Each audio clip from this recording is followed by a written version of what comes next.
ఎన్ gold buyers మీ కష్టాల్లో నమ్మకమైన మీ ఆత్మీయ నేస్తం. ఆచార్య ఆత్రేయ ఈ పేరు చెప్పంగానే మనసు ఒక రకంగా పులకించిపోతుంది. ఆయన మనసు కవి, మన సుకవి.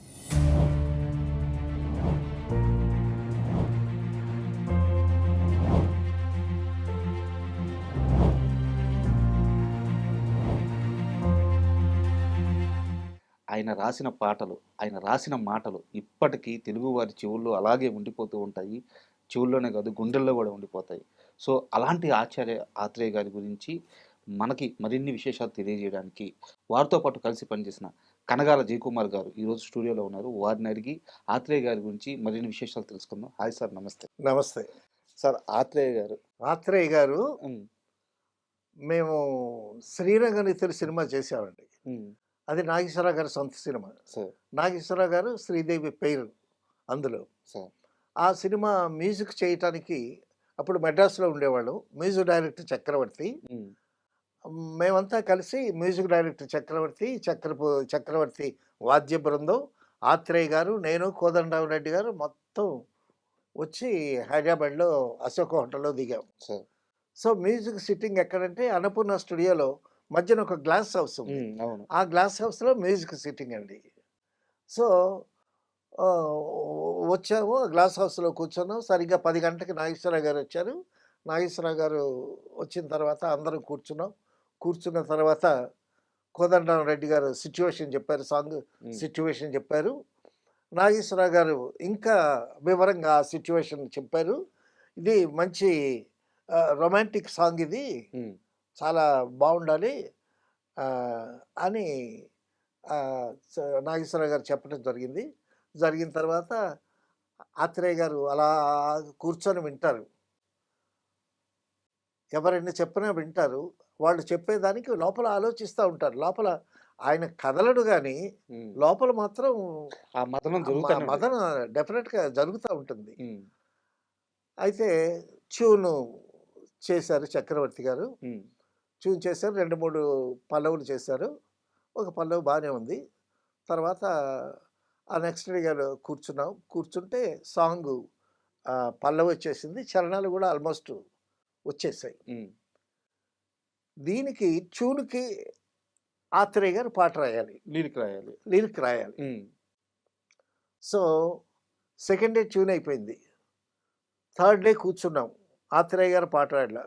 ఫోర్త్ డే కూర్చున్నాం, ఉమ్, ఆత్రేయ గారు పాట రాయట్లా. ఉమ్. ఫిఫ్త్ డే కూర్చున్నాం, సిక్స్త్ డే కూర్చున్నాం. 1 వీక్ అయిపోయింది, రాయడం లేదు. రాయటం లేదు. ఉమ్, మ్యూజిక్ సిట్టింగ్కి ప్రతిరోజు నాగేశ్వరరావు గారు ఉమ్, వస్తున్నారు. ట్యూన్ పక్క అయిపోయింది, ఆత్రేయ గారు రాయటంలా. ఉమ్, నాగేశ్వరరావు గారేమో ఇప్పుడు డైరెక్టరు కోదండరామరెడ్డి గారు ఆత్రేయ గారిని ఇన్స్పైర్ చేసి ఏవో కబుర్లు చెప్పి అట్ట చెప్పి ఇట్ట చెప్పి ఏదో చెప్పి ఆయన్ని ఇన్స్పైర్ చేస్తే పాట రాస్తాడు. ఉమ్, ఈయన నాగేశ్వరరావు గారేమో కోదండరామరెడ్డి గారిని ఇలా సీరియస్గా చూస్తున్నాడు ఆయన. ఉమ్.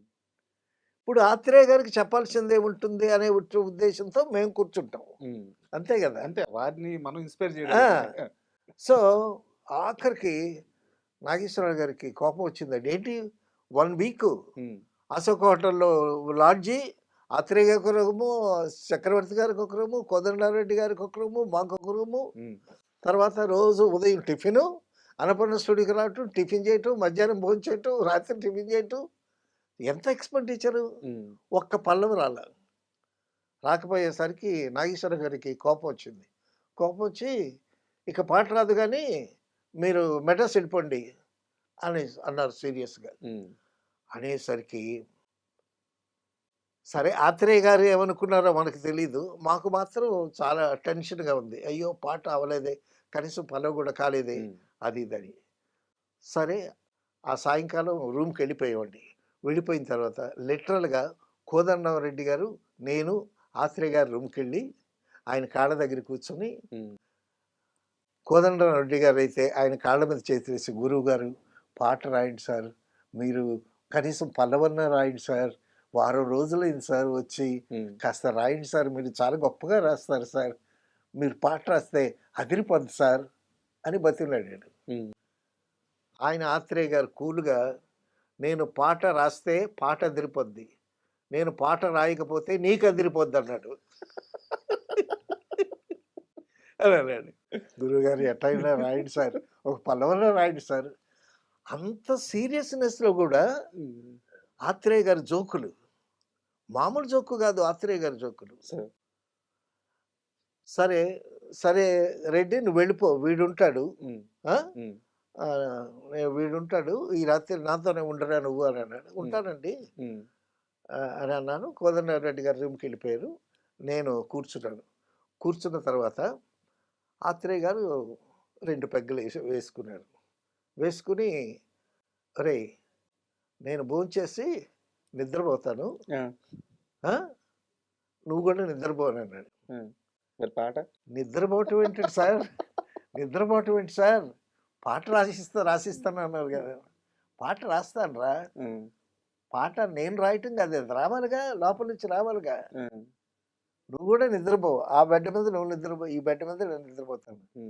సార్ మీరు నిద్రపోతే లేవరు కదండి, మళ్ళీ ఎలా అంటే నేను గంటసేపు పండుకుంటాను రా, గంటసేపు పండుకున్న తర్వాత లేస్తాను, అప్పుడు రాస్తాను పాట అన్నాడు. సరే గురువు గారు, అంతకన్నా ఏమంటాం మనం, ఏం చేయగలం. నాగేశ్వరరావు గారే ఏం చేయలేకపోయారు, కోదండరెడ్డి గారు ఏం చేయలేకపోయారు, మనం ఏం చేస్తాం.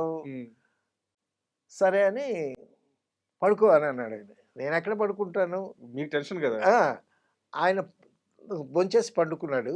నేనేమో పెన్ను ప్యాడ్ చేతిలో పట్టుకుని ఆయన ఎప్పుడు అడిగితే అప్పుడు ఇవ్వడానికి రెడీ. ఆయన ఎప్పుడు లేస్తాడని చూస్తున్నా, నాకు కునుకు వస్తుంది, ఆయన ఎప్పుడు లేస్తాడని చూస్తున్నా. సరే మొత్తానికి గంట అయిన తర్వాత లేచాడండి. తర్వాత కూర్చున్నాడు, ఆలోచిస్తున్నాడు. అలాగే కూర్చున్నాడు, ఆలోచిస్తున్నాడు. అక్కడ గ్లాస్ హౌస్లో 7 రోజులు కూర్చుంటే పాట రాల. ఇక్కడ అశోక్ హోటల్ గదిలో కూర్చుంటే తెల్లారి 4 గంటల వరకు ఆలోచిస్తున్నాడు, పాట రాల. ఒరేయ్ పాట రాదు కానీ నువ్వు వెళ్ళిపోరా రూమ్కి అన్నాడు. గురువుగారు అన్న రాదురా పాట. వెళ్ళిపోయి నా రూమ్లోకి వచ్చి బ్రష్ చేసుకుని స్నానం చేద్దాం, బాత్రూంలోకి వెళ్దాం, టవల్ చుట్టుకున్నాను. టవల్ చుట్టుకునేసరికి రూమ్లో ఫోన్ మోగింది. లటక్కనెత్తాను. ఒరే పరిగెత్తుకుని రారా అన్నాడు.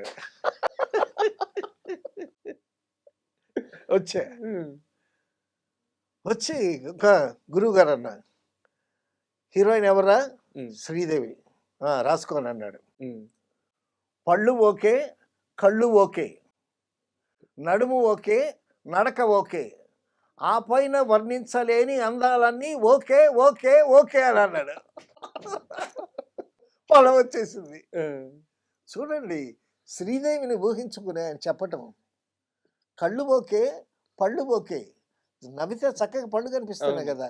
తర్వాత నడుము ఓకే, ఆవిడ నడుము సన్నంగా ఉంటుంది, ఆ షేపు బాగుంటుంది, నడుము ఓకే, నడక ఓకే, ఆ పైన వర్ణించవీలేని అందాలన్నీ ఓకే ఓకే ఓకే కానీ అన్నాడు.